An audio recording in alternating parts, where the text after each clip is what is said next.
This is Spider-Man 47, and it is continuing that Hobgoblin story. It has got a great cover, maybe. I really like this cover, and I think it could be a brilliant cover. It'd be like one of the covers that I feature in my cover spotlight videos. If there wasn't this terrible empty space here. Stuff like that really annoys us. And it could easily have been fixed. You could have this webbing up here, just continue down there. I mean, it probably should have. Or you could move some, if not all, of this copy down there. Or even just rotate the barcode box like 90 degrees left. Instead, we have got this cover that is almost great, but it comes out lacking. The story here is that the Hobgoblin, he discovered Unterman's journals. And now he's hoping to use them to find out how Unterman was able to increase his strength and his durability. How Unterman was able to be a match for Spider-Man. And he has gone to Russia to meet with Unterman's family to aid him in his quest for power in exchange for access to the journals. His plan is a little bit flawed and it doesn't make the most sense, but he's gonna meet Unterman's illegitimate son. Then back in New York land, Demogoblin, he's in prison now. This is after last issue when he was beaten up by Hobgoblin.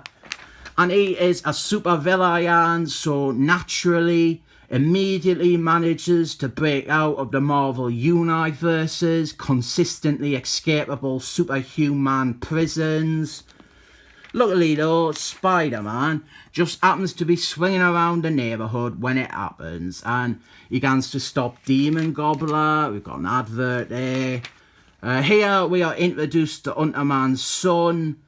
He is following in his father's footsteps and calls himself the Grime Hunter. Him and Hobgoblin, they have a little skirmish. This mainly exists to show us that Grime Hunter isn't like some wimpy, pampered little kid. But it also shows Hobgoblin is quite capable as well. So, all in all, I would say this is an effective scene. The plotting is simple, but if it works, it doesn't really matter. So Spider-Man, he goes into the prison and he's kind of fed up of always having to deal with Demogoblin or Hobgoblin or Green Goblin and how they just keep coming back every other week. Demogoblin, he wants to kill all the prisoners because his deal is that he hates sinners. He wants to punish all the sinners of the world. Before we get into a Spider-Man and Demogoblin fight, Spider-Man, he is attacked by one of the other prisoners. It is an hard enemy of his called Gauntlet. He's pretty minor, but this is a nice little allusion to Spider-Man continuity. Back in Russia, Hobgoblin, he negotiates with Grime Hunter for the journals. Hobgoblin, he wants to have Unterman's magic potions, and they fight. Grime Hunter, he's just gonna kill Hobgoblin and then torture him to death to try and get him to reveal where he has hidden the journal. But then suddenly he has a change of heart and he agrees to come to an arrangement with him. Then Demogoblin, he tries to convince Spider-Man that his whole killing sinners shtick is just and it's a good thing and they are working towards the same goal. And he will show this by killing Gauntlet, but Spider-Man refuses to allow that. And again, this is very simple writing, but it is effective. It does what it needs to do.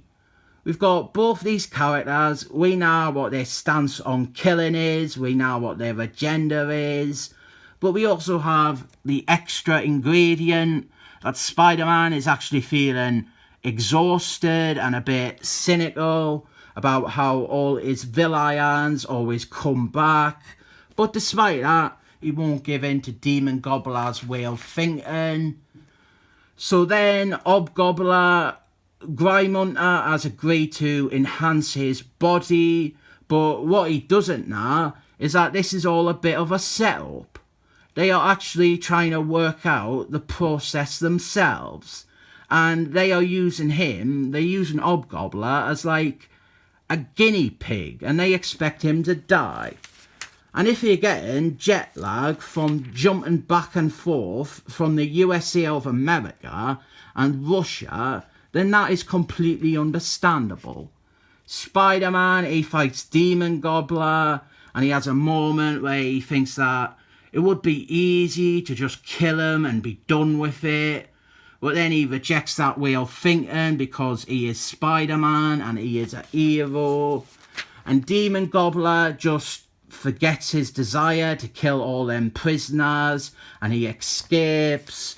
And we have got this great bit here with Spider-Man and Gauntlet. Gauntlet, he is a crap character, but this is probably the best use of him. I think this is, funnily enough, the last time he ever appeared. Then Hobgoblin, during the experiment, he starts to feel a lot of pain and he suspects that something is amiss here.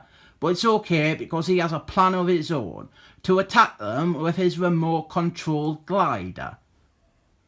Weird cliffhanger to end on. It's not really big enough to end on. This isn't a masterpiece. I would never say it was, but I do think that this is a very enjoyable run.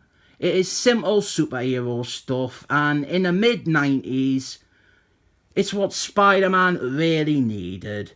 I rate this 7 thumbs up.